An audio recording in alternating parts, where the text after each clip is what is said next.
Good evening, good afternoon, good morning to the people listening, and welcome to Ignorance was Arrogance. As you can see, it's a bit more interesting today because we're going to be doing something a little bit more differently. Disclaimer, everything underneath that we're doing here, the research will be provided, and the tests are not to be taken too seriously. If you are worried, go to a doctor, please. Other than that, are you a sociopath or a psychopath? To start off this little episode, to make it a little bit more fun for us all, before we go into the depth, I decided to give my fellow teammates a few quizzes. I did go and make sure they were actually accurate. They were done by people who've done science behind it. And we got some interesting results, I must say. I think everybody's feeling that vibe. So, let's start with Leila. The first one is a psychopathy spectrum test. Yes, so on that one, I received the results. I am 29.69% sociopathic, 43.18% impulsive, which makes me 11.57% more psychopathic than the population average. Whoa, okay. Oh, okay. That is interesting. Also, we have a guest with us, and her name is also Caitlin, spelled the exact same way. So you guys are blessed with double Caitlins today. But she's here with us. She's gonna rock it. Caitlin, would you like to? Share my results? Mm-hmm. Okay, so I am 56.25% sociopathic, Yo. 56.82% impulsive, which makes me 31.67% more psychopathic than the population. Holy shit. Yo! So I'm literally in the red square. Oh my! She's in the red square. In the blue square. Oh gosh. I can see Caitlin's under her hand, dude. Okay. Let me just go before we go to the studies. I'm dying. Mine is that I'm 34.38% sociopathic, 59.09% impulsive, which makes me 21.87% more psychopathic than the average population. I'm in the yellow square. Go off, King. The study. Where are you on the 4 square one? So on the 4 square one, I'm actually in the blue category, but it says 40.63 sociopathic, 36.36 impulsive, which essentially makes me 13.63% more psychopathic than the population average. So I'm just laughing. I get the lowest square. You get the lowest square. You get the highest. Okay, so this is just the sociopathic spectrum. To be fair, I have a friend who's 40% more psychopathic. So I have a friend that... Oh, guys. Yeah, there's danger. What I'm saying is danger. Okay, the next one. And we're going to tell you guys the difference between a psychopath and a sociopath. And also, key fact, they're not clinically written that way. So, yeah. On our sociopathy test, Leila, where are you on your sociopathy test? In the sociopathy test, out of 64, I scored 26, which Nice. is the average sociopathy. Okay, nice. that's actually a good thing. That's very good.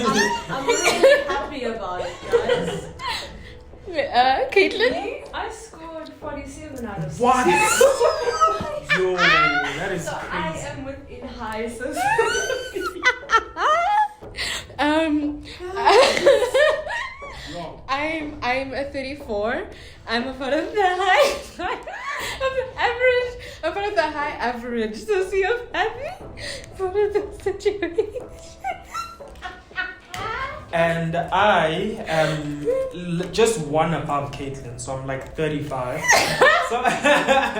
so I'm technically 1 or 2 away from high sociopathy. Guys, I spent time in a psych ward and I am the lowest number. Here's the difference. You got treated. It's fair enough. That is fair.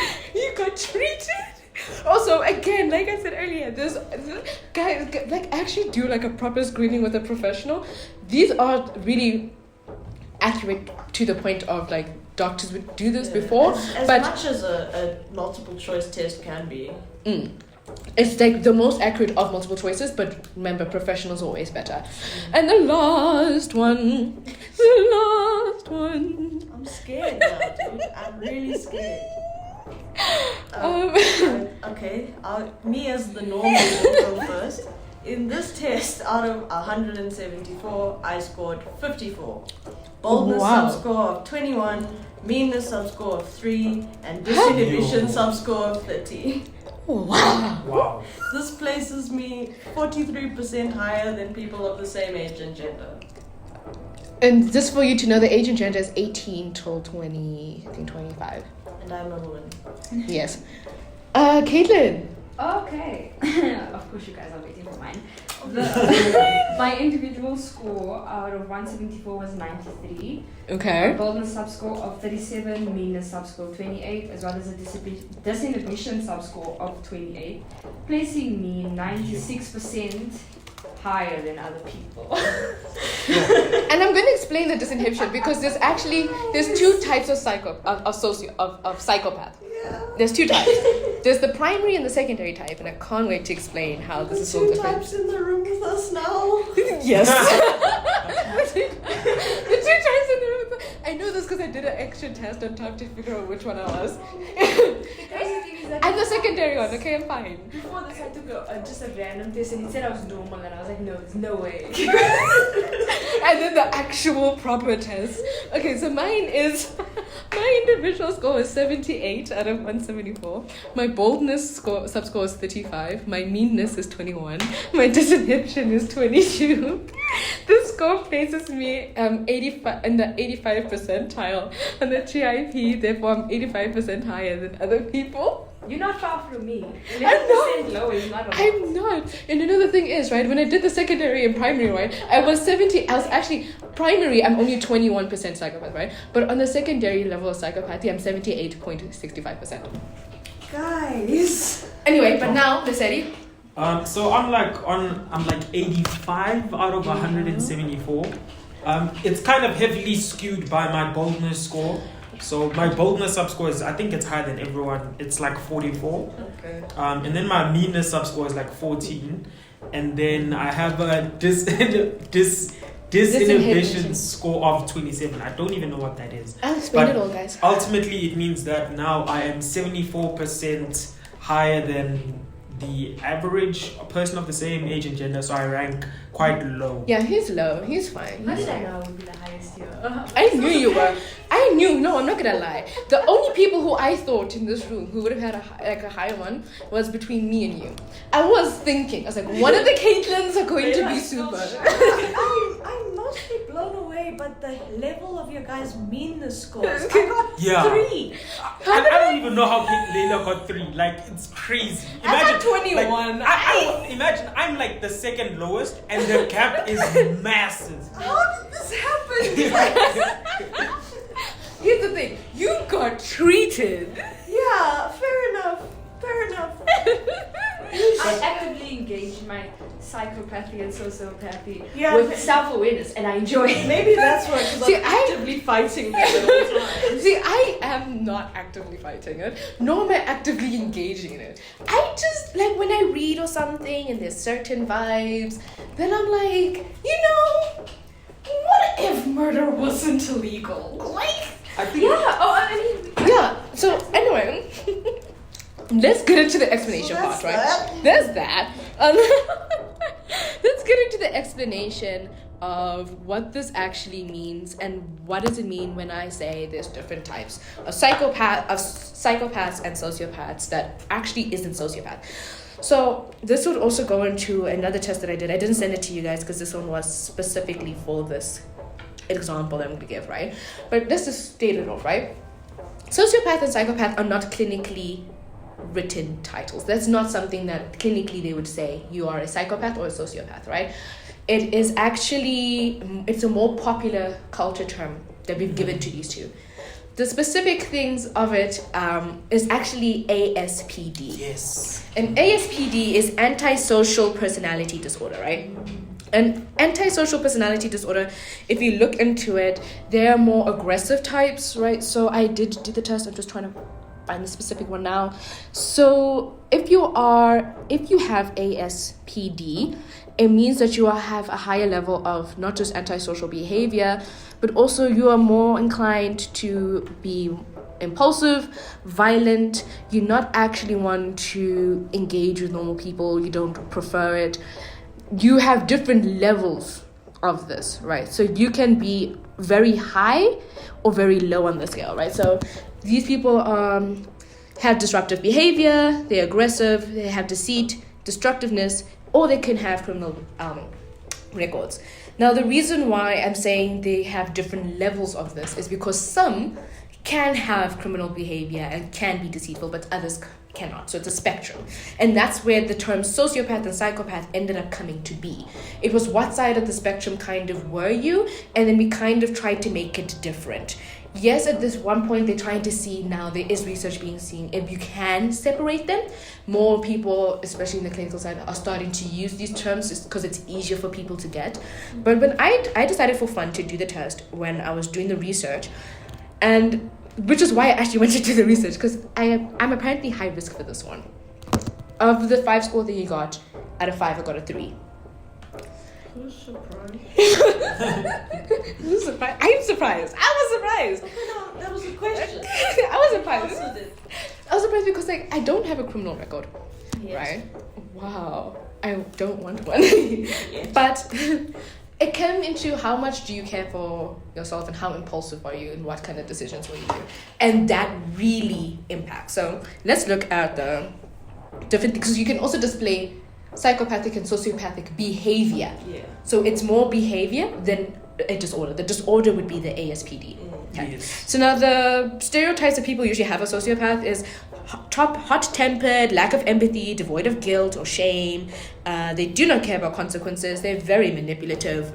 Everybody kind of sees that, right? So like, for example, when like Sherlock Holmes says that he's a high-functioning sociopath, that is the kind of category that he would be putting himself into, right?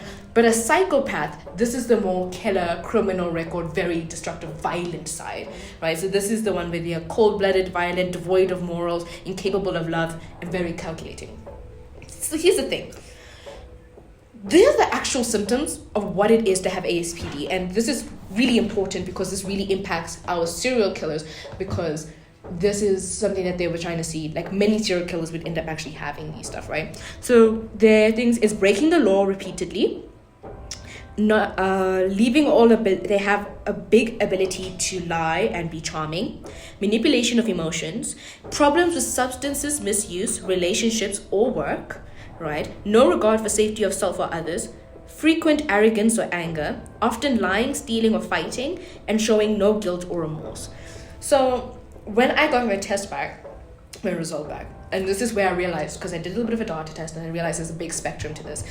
Not everybody has to check every one of these lists to have ASPD or to have the potential of gaining it. It's also something that you can develop depending on your experiences in life or something like that, right?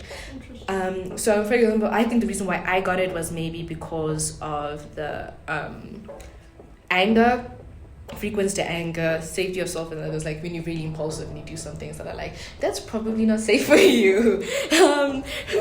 That kind of stuff. I think that's where I probably got some of these kind of stuff. And when it says of manipulation of emotions, it's like self emotions or not. Remember, like I said, these tests, they're not clarifying which emotions or things like that always. So that's why self-diagnosis is a very big issue. So don't self-diagnose yourself with these things if you don't actually have it. And it goes back into the myths. The biggest myth is if you have ASPD or if you're a sociopath or psychopath, you're always violent. Mm-hmm. One, you're not always violent. Some of them are actually really passive. So you won't even notice that they are a sociopath or psychopath because they're more lower level. They will more emotionally or situationally manipulate you in that kind of way. They prefer pulling the strings in the background, not always being there. Or they can also manage it, because if you find it earlier on, you can make management coping mechanisms. So this is where some people go to the gym, read, music, art. They do other stuff to then push those impulses into those ways, right? The second one is, do you have sympathy? Do you have a conscience? And you do, depending on which one. So a sociopath does have a conscience, according to the research that I did, just a lower threshold for one. A psychopath does, but a lower threshold than a sociopath. And it always impacts on what was their childhood life like. So if they had major abuse in their childhood or major trauma, then that consciousness obviously decreases as it goes. So that's why you'll find some with none, like absolutely none, depending on what they went through. And can you tell if a child will be a serial killer or sociopath or psychopath when they get older? No, you can't. You genuinely cannot determine that. Because as much as we can say that there's evidence of this and this and that, you don't know how a human will end up acting or which level will they act, right? And so some of these like bigger things, which I think, which I found fascinating, is there were 2 research papers within this one article that I was looking at and reading into. According to the 2022 stats paper that was released by the International Journal of Environmental and Public Health, and also the 2005 Journal of Police and Criminology, within specifically serial killers, these are the things that we often find, right? They often display traits of sociopathy and sadism. Very different to what you would often think. You think maybe more sociopath as well, but sadism, and there's a reason for that, right? They lack empathy, like we've said already. Childhood history of childhood abuse or trauma, that's the most common one of serial killers. So like most of the time you will find something in their lives messed them up, right? A desire for control is a very big one. And then a fascination with death and violence. And this is often first experimented with in animals. Right, so the idea of whether animals will not do it. I just also wanted to add that, as you said, like most cases, it is the case that serial killers or psychopaths have had childhood, like abuse in childhood, their trauma is really bad. But in fact, in my research as well, it was said that it's not, a lot of the time it's also not the case, because some serial killers have described it as a compulsion. So it can be perfectly fine. You know, you've never experienced any abuse in your childhood at all, but you still end up being this person. And that's what, guys, this is the most fascinating one. Thank you for mentioning that, because there was a very fascinating cause for serial killers. One of them was the brain. And the others, I thought, okay, we know more about, you know, the personality disorders, the trauma, that kind of stuff. Those are very more well known. The one that isn't very well known, is one that they're also trying to do more research into, is whether the brain of a serial killer is actually biologically different from a normal brain. And what they found was 2 things, besides the other third one. The third one I didn't do too much into, because that one is still very in its test stage, so I didn't want to bring that out yet. But the 2 that I found very fascinating is a malfunctioning amygdala. So there's a part of the brain, I'm praying that I said that right. It's amygdala. If I didn't say that right, please say how you're supposed to say it. Amygdala. Yeah. Thank you. I don't know why I didn't say that right, guys. My brain just couldn't wrap around it for like minutes. Anyway, the amygdala. It's responsible for regulating your emotions and also your aggression level. So when that is malfunctioning, you often find people being way more violent and unable to regulate their aggression level, which is what you often see in ASPD and other explosive anger disorders, right? Where you cannot actually control that part of your brain anymore because your brain's malfunctioning and giving that. And then also low serotonin. If you have a low serotonin levels inside your brain, you're actually linked to be more impulsive and more inclined to do violent behavior, which is something that they actually found in most of their serial killers. The last one was just the way the brain's nervous system is linked. I didn't go too much into it because it's very new in this research. Again, you can't always use it to say if it will be, yeah? And a really fun thing to add here is there's this YouTuber called Chris Williamson, and I don't know if he was interviewing this guy or he did research on this guy, but there was essentially this doctor who actually tried to develop a test to detect psychopaths and sociopaths. And when he checked the brain waves, he was able to identify that, wait, one of these brains literally emulates a psychopath. And in his study, he kind of like recruited a bunch of different people, including some like family friends and all of these different people. And he saw that brain and is like, oh snap, this person is a psychopath. I have to reach out to them immediately. only to find that that was his brain scan because he included himself in the study. And when he was asked about it, or when his kids were asked about it, they were like, actually, we did kind of notice that like dad was always kind of like weird to an extent, you know, like when people would come over, he'd be slightly irritable, you know, and I think they kind of like, even he kind of thought to himself, he's like, when people would come to his house, he'd get irritable. He's like, why are they in my house eating my food? Like, what are they doing here? So he wasn't like aggressive or violent, but he still had that part in his brain. And then one last thing I wanted to add for people is there is a TikToker who does ASPD awareness. She calls us diagnosed psychopath, but as Caitlin mentioned, you can't really be diagnosed with it. You're more rather diagnosed with ASPD. And she does a lot of very fun content and interesting content on it. Her name is Vic the Path on TikTok. And yeah, she provides really amazing content. So check her out.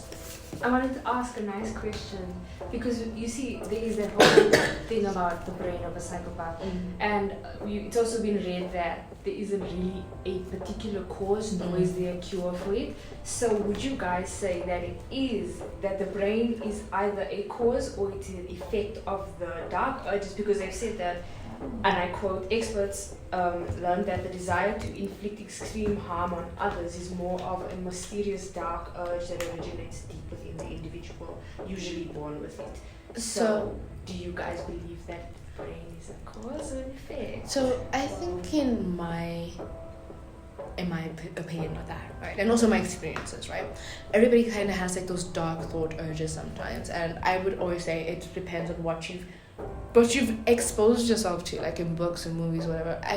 But the thing is, your impulsive level, rather. So your controlled urge is where the brain becomes rather not the cause, rather the opening of the floodgate cause kind of thing, right?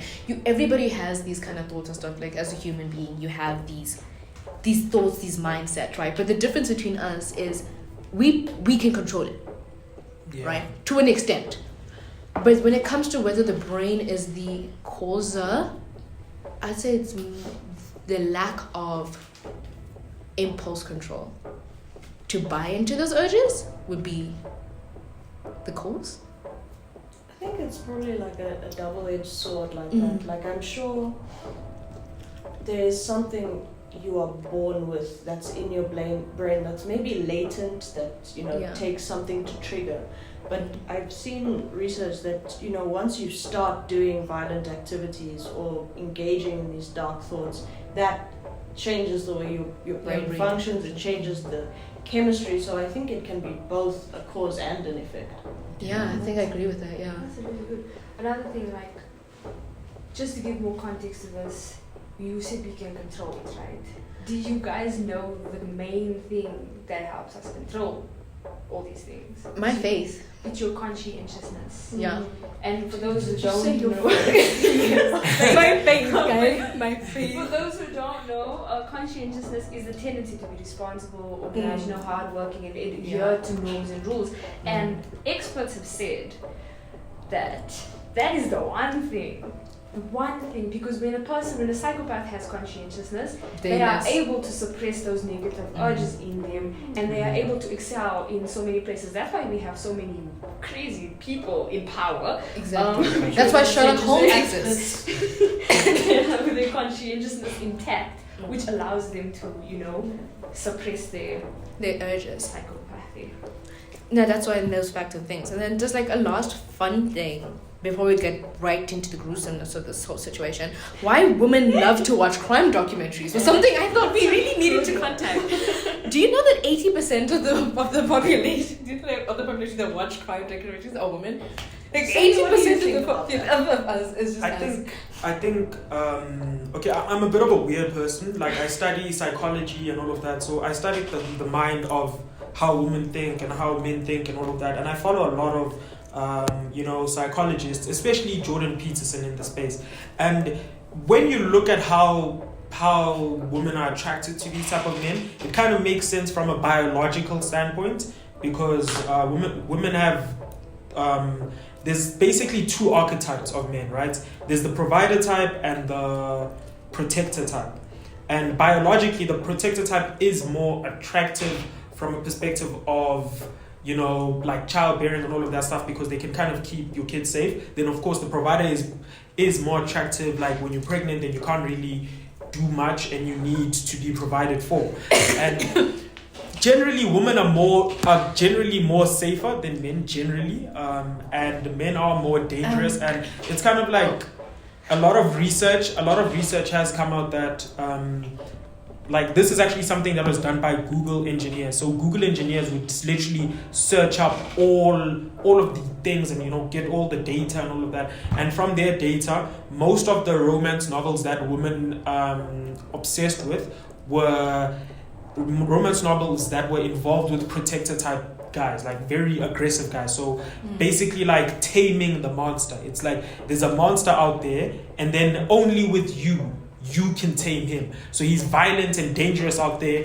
but you're the one, your feminine nature can kind of like calm him down. So there's a lot of focus. So I can fix him. Yes, exactly. So I could go in a lot more. That's not your responsibility. It's not he's a project, not a love interest. Yeah, I can definitely go in a lot more depth, but that's more just like a kind of like a summary. That's kind of like what kind of draws them to that. It's that feeling of danger, that rush, that excitement that they kind of create. My daughter was very different from yours. Mine wasn't because they're attracted to them. As I said, besides this some of the usual of like typical fascination and wanting to be like couch bed detective, it's because of fear. Many women in many of the data that I found and many of the research is that the fear of the unknown outweighs the fear of the crime. And that's so specifically if we look into that, it's the fact that you want to know how does a serial killer think and how do they act, so that if you ever engage with a person in real life, you're able to like spot the signs and then know, okay, I'm not going to be a victim. It's like that false feeling of I can be safe because I now know how you think, how you act, the places you'll typically take me to. I know how to escape these situations. And then also the sympathization of victims. But those is for another day. But let's actually go into like actual killers and let's talk to the person who brought this up for us all. Before I go there, I just want to say one very short thing that Robert had said is that if you ever come into, well, you are most likely to come into a very either painful or humiliating experience with a psychopath in your lifetime, and the best thing that you can do in that situation is understand them or understand their nature. Anyway, so now we are going to talk serial killers. We are going to talk about a few crazy people and some of the things that they have done in this world that is just so crazy you would not believe it was real. And we're going to start with Layla. It's me again. Guess who's back? Back again. Layla's it really does feel so empty without me. It does. So, yes, I'm going to be talking about Fred and Rosemary West, who are a British couple, generally considered the most prolific British serial killers of the 60s to 80s. They operated over that sort of 20-year period, but that is speculation also, because those are just the victims we found. There is a lot of speculation that those are not the only victims, that there was loads more and he just managed to hide them better. But so yeah, as we were saying, both Fred and Rose were sexually abused in their childhood. And Fred actually at one point said, I thought incest was normal. He in his childhood would get in trouble for molesting girls a lot, and he like legit said, doesn't everyone do that? Yeah, that's a real thing that happened. So yeah, Rose was his second marriage, but the first woman he married, her name was Catherine. She met him when she was already pregnant with another guy's daughter, and they put up a sort of elaborate lie about why she looked mixed race and that. And then what happened was he was having an affair, so she started an affair, and then there was violence between her mistress and him. I don't think mistress is the right word. But so after that, Catherine, she was forced to leave at some point, and she left the child Charmaine, I think, with Fred, and she was very badly mistreated. And then one day they couldn't find Charmaine. I wonder why. And Fred said she'd moved to Scotland with her mom. Her mom had not seen her. So yeah, that kind of kicked it off. That's the first known murder. Because shortly afterwards, Catherine was also killed. But the thing to keep in mind as I go through these murders is the bodies were all found at the same time. So a lot of these, even in the time, he ensured people wouldn't be caught as missing because he'd like make up a story, or since Catherine was probably the only one who would report Charmaine missing, if he killed her, that wouldn't happen. So you got sloppy. Yeah.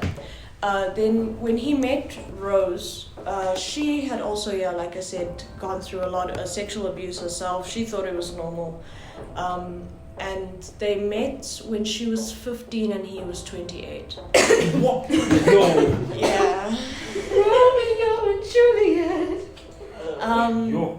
Yeah, so they met on a bus, and at first she was like, ew, he's kind of yucky. And then he like pulled an elaborate romantic stunt, and then she's like, okay, I'll go on a date with you.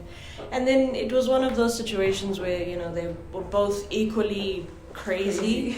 And they just enabled one another's crazy. Enablers. Yeah. Joker and Harley Quinn. Very much. So one of the signature moves of this couple in their victims was brutal sexual assault. Mm-hmm. So all the bodies when they were found were like tied up. There was lots of like things had been done to these people. And yeah, like I said, there were 12. And some of them were strangers that were abducted from buses, from public spaces.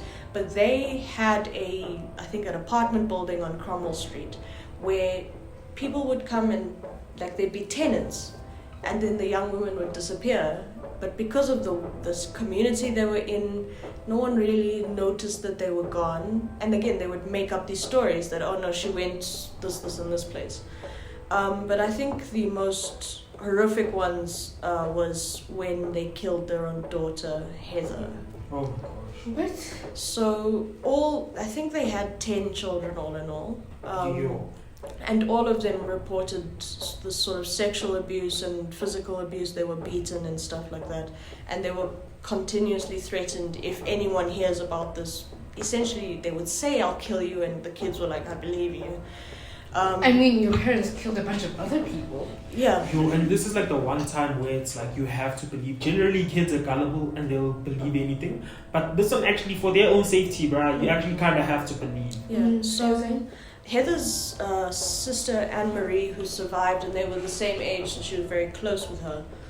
She was saying the coping mechanism she developed was to be very stoic and not give them a reaction, because then they'd get more mad at her, but then it wouldn't affect her on the inside. But Heather was the complete opposite. Heather was wrecked by the sexual abuse, by the environment they grew up in, and she used to be very reticent to change in public, especially at school. And then at one point her teachers were like, you've just come back from sports, you have to go shower. And they noticed at that point that she had these horrific bruises on her body, and they launched an investigation. And because then there were people obviously at the school who were friends with Fred and Rose, that got back to them. And the next day Anne-Marie came home and wondered where Heather had gone, and she was gone. And after that, so in the course of that, there was also, so Fred and Rose West went to court a lot. They got caught by the law a whole lot of times, but usually what would happen was the key witness would pull out almost at the last minute and the case would fall apart. But there was an incident when Fred had been put in jail for a sexual assault, and a murder happened in that time he was incarcerated. So when they eventually, because then teachers were looking for Heather, and one of the younger siblings would say that it was a family joke, if you misbehave you'll end up under the patio with Heather. And they would sort of share it like it was a joke. And then the teachers were kind of like, I don't think that's a joke. I think we should take this to the police. I think we should check in the patio. Yeah. So then they did, and they found these 12 bodies. They found them sort of one by one. All of them had been dismembered. None of them had fingers and toes, which was kind of like their signature. Was it for identification purposes? The thing is that they could be identified on their skulls. Yeah. Oh. And the skulls were almost always together with the rest of the body. It seemed like a trophy thing. If you don't want to be identified, remove everything. Yeah. But yeah, that was their big mess up, was they buried all the victims that we found inside of their property. Some of them were in the garden under the patio, and then they opened the cellar, and that was just a horror house. That was the worst place ever. And John Wayne Gacy did the same thing. Why do serial kill? Okay, I know we're not supposed to say that it's a bad thing, but it's stupid. Why are you gonna bury them in your own backyard, bruh? I think he was genuinely arrogant enough to think no one would ever look there. Which is a trait of. Homie was going like for the plain sight option, like hiding in plain sight. But to be fair, like if he was doing this for like 20 years, that is crazy. That's like prolific serial. That's his killer. job. Imagine the smell. That's long. Dude, That's what I'm saying. Like the rotting carcass smell. Yeah, so just to conclude the story, when they did find all of these bodies, Fred only pled guilty to a handful of the murders, and then he got word while he was in prison that they were opening the cellar, and he pled guilty to an additional 9 murders. And then while he was in prison, he sort of finessed his way and made a rope and killed himself in prison. And his thing almost to the end was that Rose wasn't involved. Rose was not involved. Wow. But then when they could put together the timeline that a murder had happened when he was still in jail, they could indict her on all 10 murders. And then, so she's still in jail. She's got a whole life sentence. I hope she got multiple life sentences. Yeah, so 10 in a row.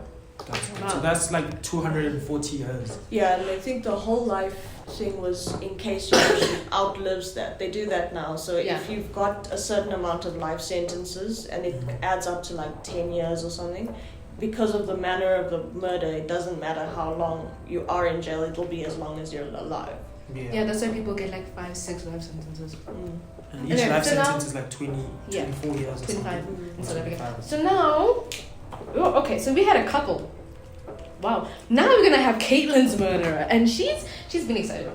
She's been excited. So excited. Also, just for people to know, the city never heard of any of these. She's brand new. Yeah, I'm like hearing these fresh. Let's go, So Caitlin. we started with Layla, the least psychopathic, and now we're going to the most psychopathic. So you will see the difference in tone in the way they speak. Let's go, Caitlin.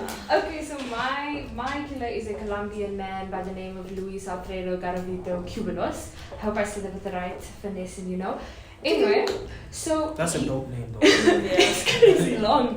So he was a Colombian serial killer who had murdered at least 140 young boys from the time of 1992 to 1997. However, it is approximated to be between 300 to 400. Yo, those are like Cody numbers, bruh.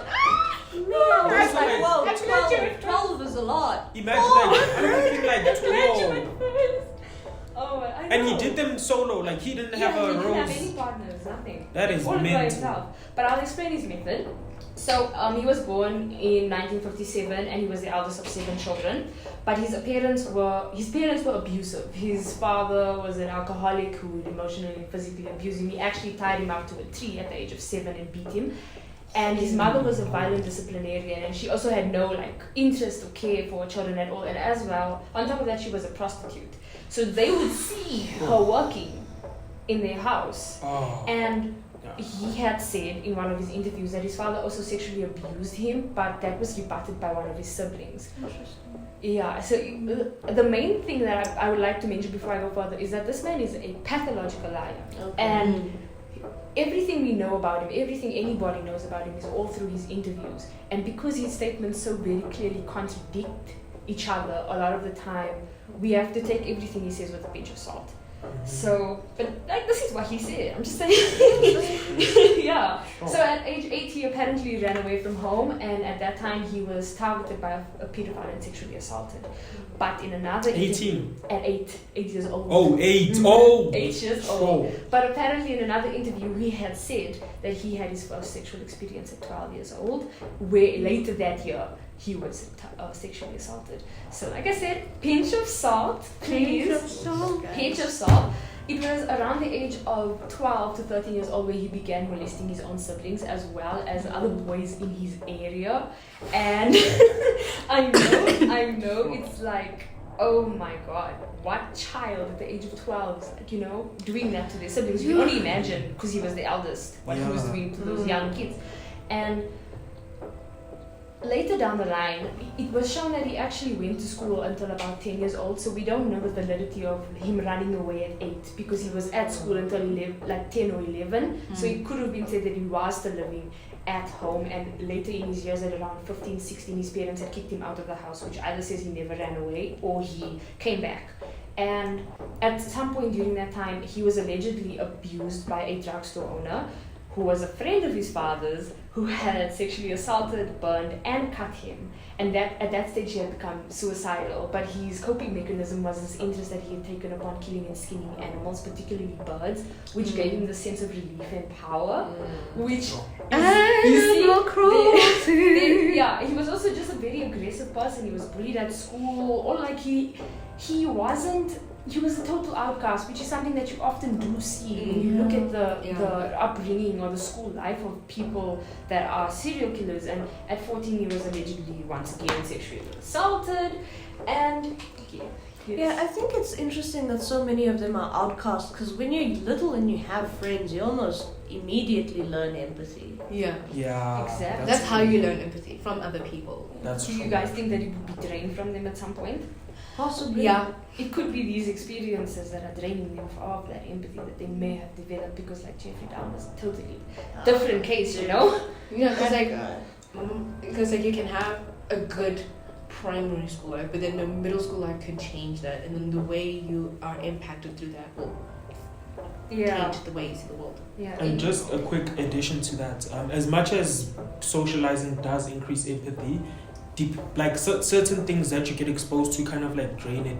Yeah. Like for example, in North Korea, because so many people like just die there, even if you have friends and stuff, like they say they felt no empathy. Like that girl that escaped North Korea, she said you'd see a kid dead on the floor, but because you're so used to it, you don't feel empathy. And I think it's just the brain's way of protecting you, because if you reacted intensely, your brain would eventually just malfunction. Because if you're seeing people die once in a while, then it's like, okay, your brain can kind of like handle that emotional toll. But if people are dying every day and your brain responds the way someone would respond when someone dies, eventually you would just die of like stress or something, you know. So it's the hedonic adaptation, something like that. But sorry, carry on. Oh, okay.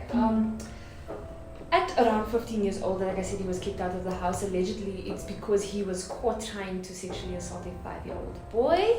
And then at age 16, you don't kick them out, you take them to prison. At age 16, wait, was this like a random boy? Take it to a farm he and lures bring it them back. off. Yeah. I'll get into who he particularly targets soon. At age 16, he was arrested for the first time for publicly molesting a young boy whom he had said to the police, "Oh, I was just trying to lightly molest him." So they let him off with no charges. What? I was like, what? Wait, I'm trying to. You said publicly molested. Yes. So people Apparently saw. it was in a train, and this boy, he was public. People saw, he reacted, he tried to run away. This guy was let off with no charges. Because he said, I was just lightly trying to molesting. molest this boy. Just Wow. which year was this, or when did he operate? This was around, well, he did this at age 16. Which year? Like, Yeah, I don't like, know. Okay, like he was born in probably the 1957, so Yeah, about so like probably about the 1960s, 60s. early Or early 1970s. 1960s. Okay, That's yeah, because crazy. this is also the same time frame where it seemed like sexual assault was just kind of like, that happened. Moving on. It's crazy. But anyway, That's Yeah, really so sad. who did he Kids. he also, what? No, I'm saying, so who did he target? Oh, wait. He also had, I'm getting there, he had violent relationships with women, but that was because he also became an alcoholic, which made him And act out that's more another violently. that's another one of the checklists. Exactly, Animal yes. cruelty, abuse of substances. Wow, guys. Yeah, and the crazy thing is that he had a particular interest with women with children, and that is believed. I mean, it's so messed up. Easy access. Let's just say that. He traveled the country a lot, which was also a very normal thing at the time because from the time before he was born, Colombia has been in a state of civil unrest. So all of these things, completely flew under the radar. Not to mention, he also had bounced depression from the guilt that he developed from his crimes, where he would wake up crying because of the guilt and then burst out laughing because he remembered the pleasure he got from their suffering, which is crazy. Ooh. No, I know. And the crazy part is there's so many contradictions with this part that I'm going to say next. He would obsessively read the Bible, yet he had an interest in the occult.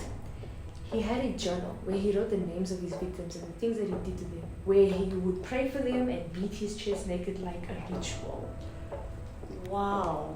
Yeah. Alright, let me get through this. Around the time, you see, the reason why these people do this is because they get pleasure from it, right? Yeah. But the pleasure he had been getting from, at the time of 1992, he had already molested and brutally tortured hundreds of boys without killing them. That satisfaction dropped. Yeah. Oh. So Hedonic now, adaptation. this is where he comes with his Serotonin. I'm getting a Ouija board and I'm gonna make a pact with the devil to kill as many children as possible. That's what he said. Wow. Yeah, that's what he said. And then 1992, his first murder commenced. I remember correctly, Juan Carlos, a young boy, was his first murder. But I'm not going into depth Detail? with the victims. I'm gonna go into depth with how he, did his things. This is gonna be crazy. Okay. For those So, who can't see, she's Caitlin smiling. is smiling right now. And Layla was visibly uncomfortable during all of her speaking. And yeah. Now we see that. And That's why we Caitlin's did been that test. laughing the whole time. That's why we did this test, guys. Now you know. Okay, let's go through this quickly. So he would walk them long distances, usually to the outskirts of the town that he was in, to tire them out.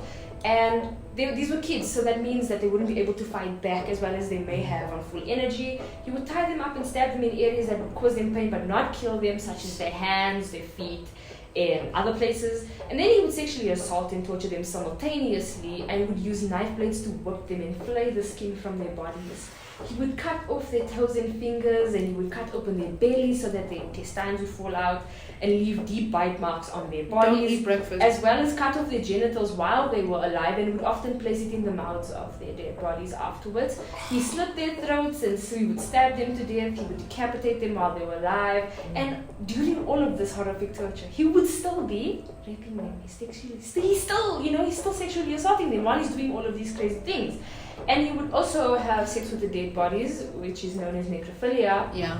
All of this he would usually do drunk, and he often did leave his cheap beer bottles at the crime scenes. But the thing is, at the time, not even just... No, I feel like this would have been the right episode to introduce cameras, so listen to my face. It would have been a good. I don't know what to say because my face is doing all the talking. It's crazy, I know. This man, he really did all of these things. And he was this just also makes Jeffrey Dahmer look like a saint, bro. He is. Jeffrey Dahmer is a saint because he's Compared not to a this. clear-cut psychopath like this man. He's not. This man, he would also collect photo IDs of his victims, on top of the fact that he would journal all of his crimes, and he would put them in bags and leave them at the houses of his girlfriends or his relatives. And I don't know, they never checked those bags. And at the time, because of the civil unrest, because of the relation to the relation of child murder and any murder in general to drug trade, because the children were used in there, because of all of these It went under the radar. things, the government, and not to mention other serial killers, were also working at the time. He completely flew under the radar. Nobody even thought of this guy. But the reason they caught him was because in about 1978 or so, he allegedly, there's 2 stories, he had raped and murdered 3 boys in a sugarcane field, fell asleep on the bodies drunk with a lit cigarette, and ended up burning the whole field. And in a panic to leave, he had left money, his glasses, and a note with his girlfriend's address on it, in which the police went to her and she gave them the bag. Yeah. And then there's a different version, but it also includes the address. He tried to sexually assault a boy, was identified by a homeless man and several other taxi drivers. I like the first story more. The first story makes more sense. Yeah. He confessed to 140 murders. Sure. He was charged with 172 but guilty of 158 because that's the bodies that his DNA was found on. He was sentenced to 1,853 years in prison, but this is the part that makes me so angry. Colombian constitution said that a person can only serve a maximum of 40 years in prison. So he only got 40 years. And on top of that, the US and Colombia at the time, when you help the police get the bodies, your sentence gets reduced. So he's got reduced to 22 years in prison. Because he shot the bodies. Exactly. And he was charged with this in about 1999, meaning as of like 2023 or so, even before that, he was eligible for parole. This man who had killed hundreds of little boys was eligible for parole. I advocate for bringing back the death penalty for people like him. Honestly, I can't disagree. Let's do lethal injection or electric chair. I feel would be lethal injection. Guys, I'm sorry. Like lethal injection is not enough for this. Yeah. Like, can we take him to Alcatraz? Can we just get him in the worst prison possible so he can be molested and repeatedly? Yeah. Let me just add now, because Colombian prisons are the worst, like they're some of the worst prisons in the world. He was kept separate from the prison population because they feared that he would be murdered. Oh yeah, no, he would. Oh yes, guys. By the way, although it's kind of crazy, prisoners also have a very strong sense of morality when it comes to criminals who abuse women and children. Especially if you abuse women and children, people who go and commit murders, who are in the drug trade, who have killed so many men, who've done the most heinous things, will hate you. They will do things to you you don't even want to think about. That's why people who are pedo, even if you didn't kill them but you were a pedophile or something like that, right? That's why they would threaten them typically, the police or would threaten them and say, if you don't confess, we're gonna go into the prison cells and let them know you're a pedo, and then they'll be like, no, actually, you know, I'll just say nothing. It's a straight up. It's better to look like you did drug trade and then you were a sexual assaulter of grown people than of children, because then they're because most of them experience that abuse in their history. Yeah. That's why they will have that. I think the saddest thing is that because he was separated, that means he had a less taxing journey in prison than most criminals who've done far less. Like him being separated, because I did kind of do an excursion in grade 9 where they took us to a prison. Yeah, it was very traumatizing. But the fact that he was separated means that even people who were falsely accused had a worse time in jail than this evil human being. Exactly, but, that's crazy. Yeah. And I just want to go quickly, very briefly into his psychological profile. You see, there's we've talked a lot about what characterizes a serial killer and a psychopath as well. But this guy, he was extremely calculated. I didn't mention, but he always targeted the boys of the lowest social status. He would target the homeless boys, the drug addicts, the alcoholics, and he would offer them whatever it is that they lacked. He would also wear various disguises, usually of authority figures such as priests, monks, old men, etc. And he would lure them. He was organized. He literally knew exactly what to do, and he knew where to take them to places that were secluded where he could see if people were coming, but they couldn't see him. So there's no way that we can say that this guy was, his history of depression and his time spent in a mental health facility was the reason that he does not know what he's doing. He knew. Yeah. And he just checks off so many boxes. Yeah. Fun fact. He said in his time in prison that he wanted to become a politician so that he can advocate for children's rights, so that he can create legislation to protect children's rights. The most ridiculous nonsense. That was not a fun fact. That was a traumatic fact. Yeah. What is the direct opposite of fun? Not fun. And he died last year, so let's just celebrate. Yeah.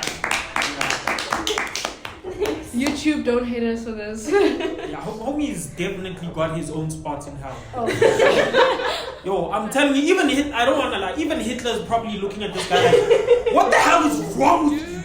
Actually, I feel like there's somebody who's worse than him. Oh, Hi. wow. Welcome to my. I mean, you'd have to do a lot to be worse than this guy. So let's Oh, see. sure, she did. Let's see. So I decided to do a female. She's much older. Yeah, inclusivity. Inclusivity. So she's her time that she did it is much longer. So this is Elizabeth Bathory. Her time period is 1560 to 1614. And depending Half a century. 17th, no, bruh. It's like that time. So she was born in the 17th century. That was a few centuries ago. Yeah, many. No, I'm saying like half a century. She was doing this for half a century. No, that's her life.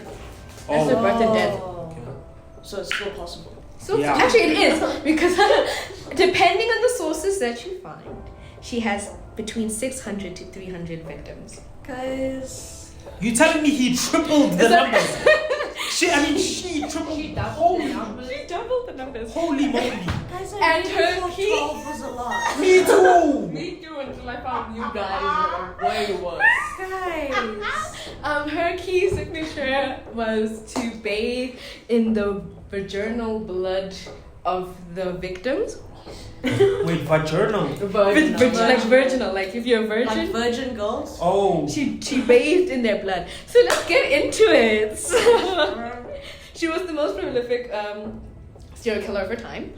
She was very rich, very rich. So she inspired many movies, serial killers and stuff So like that. money really doesn't buy happiness. She was born in like the wealthy dynasty, so she was actually she was royalty. She was a part of royalty. Yeah, she was up there, guys. So when she was 15, she got married to a count. This is in Romania, Transylvania, Romania at that time, and her lifeline was very interesting. Her lifetime's very interesting. So from the age of 4 and 5, it said that she suffered epileptic seizures, violent mood swings, and very painful migraines. And when she was 6, she witnessed her very first public execution. Okay. And she was very used to watching people experience brutality because of how influential her life was. She was 13 when she was engaged to the 18-year-old count. They got married 2 years later. She had 4 children. Wow. But you know what I find so romantic? You won't find this romantic. No, she didn't kill him actually. So what we find so romantic is actually how she started getting into her creative spirit. And so her dear husband schooled her in how to do torture. What? And part of his gift to her was restraining a little girl lathered in honey and being ravaged by insects. He also gifted her gloves with spikes to claw and thrash the servants for all their mistakes they have done. She's also, he taught her how to murder, all of that. And then it's giving What? It's giving me rich Fred and Rosemary because and then part of the corruption was her aunt Clara also decided to introduce her to orgies and the shadowy circle of people considered witches, sorcerers, and alchemists. So she had a very diverse friendship group. I get to report a murder. It was by the Caitlins.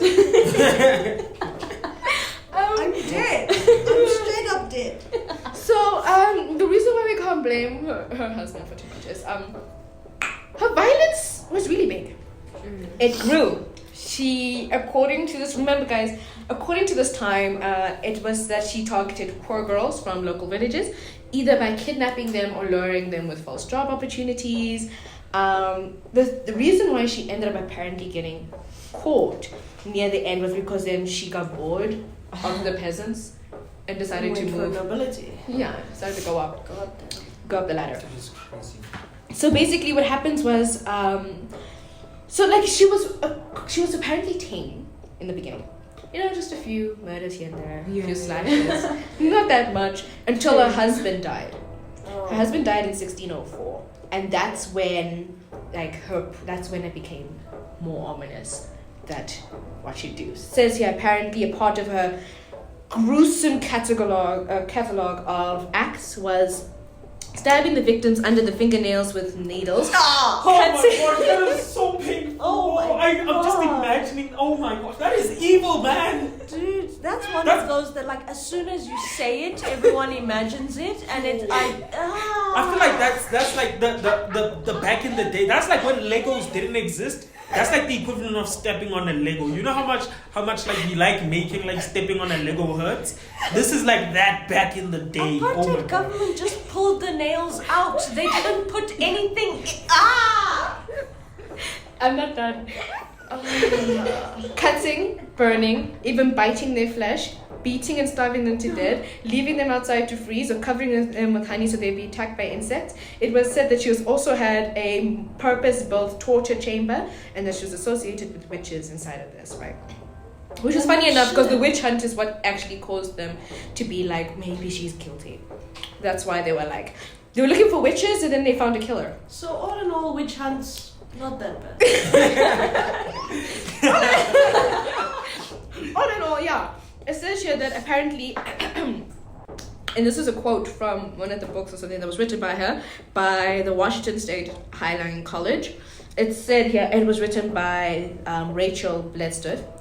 It says that killing serfs and servants who had indeed fewer rights was good, right, and not really illegal for a noble. However, killing your fellow nobles, even the ones of lower rank, was more of a serious problem that no one could actually be ignored. So in the beginning, in 1610, so she's been doing this most of her life.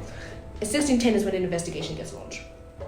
And there's an investigation, and the reason for this is because there were more disappearances in Kachits. I'm not saying that right. And it was launched by King Mathis II, King of Hungary. Oh, so is she from Hungary then? She's from Hungary. So she got married into the Hungary family lineage line, but she's from Transylvania, which is now Romania. You see what I'm saying? Yeah, so it says here here's the fun part. With the testimony of dozens of witnesses, Barthy was arrested and imprisoned in the castle for the murder of, she was only found of the murder of 80 young women, but some witnesses estimated her body count to be more than 600. Yet the Countess was never convicted. Yeah, that makes sense. She was never convicted for the murder, for any of the murders, any of the torture. Her husband also couldn't be prosecuted because he was in the grave. So there's allegations that he was joining her in all of this. And then instead, guess who got convicted? The random witches? No, 4 of her servants were convicted for the violence against the women inside of the castle. Nice. The Countess instead remained locked in his... Privilege really be like... That is crazy. Instead, the Countess, she remained jailed, and she ended up getting imprisoned, but I think this was more of a witch count, in a spacious jail until she died in 1614 at the age of 54. So yeah, that's why, that's her. The only thing is because of, and this is something I'm going to have to address, because of the age of my case. Right, because of the age of my case and the fact that she seems like the image and the total of wow, women can be killers too. The only thing that is questioned is whether or not it's true, because there was other beef between her and the king before all of this as well. Not the fact that she did abuse and harm a lot of the people. There's proof that she did that part. But the fact that she's did she bathe in the blood? Oh, is that just like a wives' tale? It's like they're wondering, is that a wives' tale? Was that something that they added to link her better to witches and to sorcerers and to that kind of system? Yeah. The reason why she even got known today is because she was part of the Guinness World Record, where it was they called her Countess Dracula, and this is also where the story of what she did with the victims' blood is different, because some people say that she drank the blood of her victims, others say that she bathed in it. So when it comes to that kind of question, it's how much of her tale is actually true, right? Because the most vigorous detail, it was only added after she died. Yeah. It wasn't added as part of the main case. It wasn't something that was, they were worried about. And the reason why they're more concerned about it is because of the fact that she already had beef with the king. there was already a power grab situation going on. And so it was like, after your husband dies, there's nobody to protect you at that point, so might as well, to remove you. The best thing to do is to make you look the most horrific, which has been done to many women throughout history in that time. Even still, she is horrific. But Even still, she's horrific. Yeah. All I can say is that if she did do this, because she had sadistic behavior, which is her thing. Her one was definitely more sadistic behavior and sociopathic in that kind of way. If she did do it, all I'm going to say is horrific, horrible. Don't want that to ever happen to anybody. Nobody should experience that. But she was creative. Yeah, that is creativity on max. I think the interesting thing to pick up from all three cases is how they picked people who wouldn't be missed. Yeah. So, you pick peasants, you pick a poor area in England, all of Colombia is in strife. And that's how you up your numbers, guys. Just how you get higher than 12. They're going for the tap-ins. They're not looking for extravagant goals. They start with all the tap-ins, score a lot of tap-ins. Then after getting the tap-ins, then this queen over here decided, let's try and get a rainbow flick goal. Let's try and get a scissor kick goal. Let's just spice it up a bit. I no longer need this life anymore. But also, just as a sidebar, to any parents who might be listening to this or watching this, a lot of the times, the people that get stolen, molested, and all of that are people where they are vulnerable. So it's kids that come from broken homes or from families that don't look after them, because kids are very vulnerable. It's very easy to manipulate them. But all these pedophiles, like, one thing that's consistent with all of them is the moment they see a present family, a protective family that takes care of the kids, they don't go anywhere near them. So the unfortunate reality is that these people are always going to exist. So it is important as a parent or anyone to keep your kids safe, protect your kids, and they won't be a statistic. And also, just not just children, but women and stuff. Please, guys, take care of who you are. Yeah. Totally unrelated to what you guys just said, but I just wanted to. It's more like a question. Serial killers and psychopaths are like not the same thing, right? Yeah, no. Not everyone who's a serial killer is a psychopath, and vice versa. But like I mentioned that the measure of conscientiousness can be the thing that differentiates the two. Did you guys know that there are two types of serial killers? No. So there's high.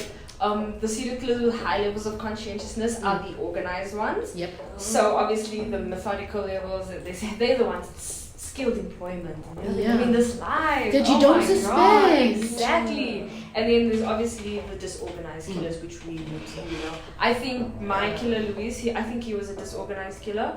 He never buried the bodies. Fred put them all in his garden. Would you say what else would you call that? Organized. I would say mine was disorganized but organized as well, right? She had her stuff put together because she had a training. She went through a training, actually. Let's talk about that. She went through a training. Yeah, She went through an academy. She graduated. Yeah, we talked about, like, Fred was in high school. Louise was in sort of like undergrad. Elizabeth had like a PhD. Yeah, legit. No wonder why she had those numbers. And just to end out the podcast, I wanted to give some fun facts. Just because what we wanted to do today was focus on serial killers that you may not have heard about. But fun fact, South Africa, for our South African listeners, we are actually 6th in the world for serial killers. Yes, we're incredibly high. So we're prolific too. The crazy thing is we don't even know who they are. We're prolific too. The only thing is, like, we're behind India by 1. But like India has like almost like over 1 billion people. So when you look at population to like serial killer ratio, we up there. And then of course America has 3,000. America's bad, guys, by the way. America, like, they've got like 3,690.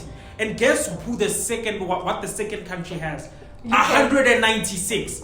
Like, the gap is massive, and that's the UK. Then we've got Russia with 164, then Japan with 138, India with 130, South Africa with 129. But I think if you like do a ratio based on serial killers to population, Japan and South Africa would be amongst the highest. And then one last interesting fact: our most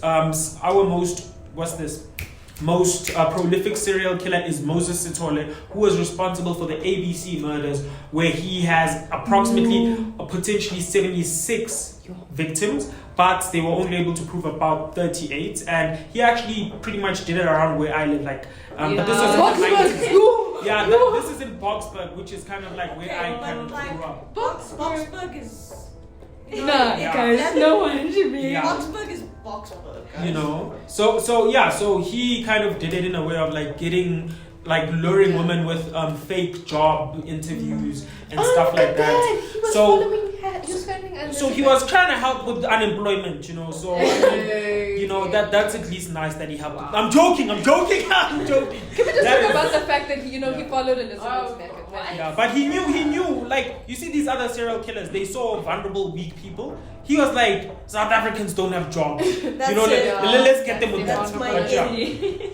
Anyway, my last statement from me will be something Ted Bundy has once said regarding a characteristic of serial killers. He said that guilt is an unhealthy social control mechanism that does terrible things to the body. What? And I'm gonna leave you over something better. You know? I mean, what? I feel guilty if I don't get to class on time. Social control mechanism.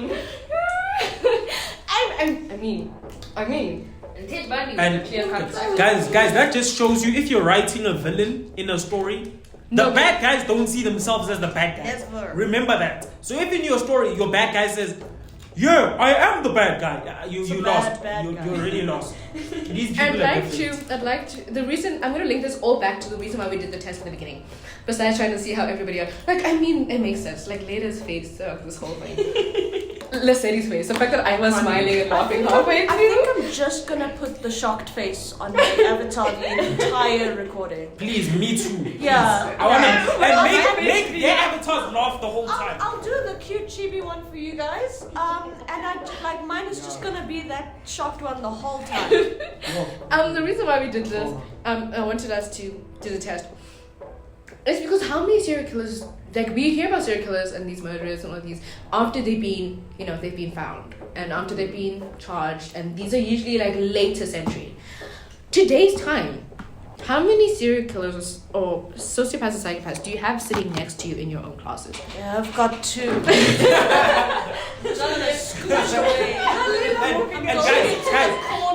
guys, fun fact. Layla's actually sitting next to the Caitlin with the highest psychopath in I'm going on So the highest was sitting next to the lowest. the whole time. And this was not even planned. It just happened. This was not it. This was not the one. And it just sits next to me in linguistics. Yeah, I'm gonna force Jago to switch with me. Jumbo also sits next to me. Yeah, but then at least there'll be Jago in the way. And what makes this whole thing funnier is that Caitlin looks like the most bubbly, happy person. Oh yeah. And Layla has like this kind of a bit of an RBF, which is like, oh my gosh. But she's actually the kindest one, and Caitlin's actually the complete opposite. Looks are deceiving. Very much deceiving. Hey. Guys, look, the difference between me, Caitlin, between me and Caitlin and others is that we have conscience. And we have faith, conscientiousness and faith. And we have morals. You could just be saying that. Us psychopaths, we could use anything to justify. That is literally exactly what they did. Those were the questions. The questions were really justified. Anyway, so to end this off, do the test. It's fun. Don't self-diagnose. And have a fun full day wondering if the person next to you is a murderer or not. You see, you know that song, you never know the psychopaths didn't see. You never know the murderers didn't see. Yeah, trust issues not to mention. They say they can smell your intentions. All my friends are heathens, take it slow. Watch it. I'm there to ask you what you know. Please don't make any sudden moves. You don't know the half of the abuse. Watch it. That bridge is amazing. Right? Don't listen to that. And ironically, there's a part in the song where they mention God. What's it like? It says, You can never you know save... the psychopath. No, there's one where it mentions God. It's like, can you save my soul? Oh, that's a different That's song. another song. Can you save my head? Okay, so guys, please comment your sociopath score and how much they clipped the mic today. And thank you for joining us. Caitlin, will you sign us off? Yeah, so as Susan say, goodbye everybody, enjoy your day, don't be ignorant, don't be arrogant, listen to be sociopath, and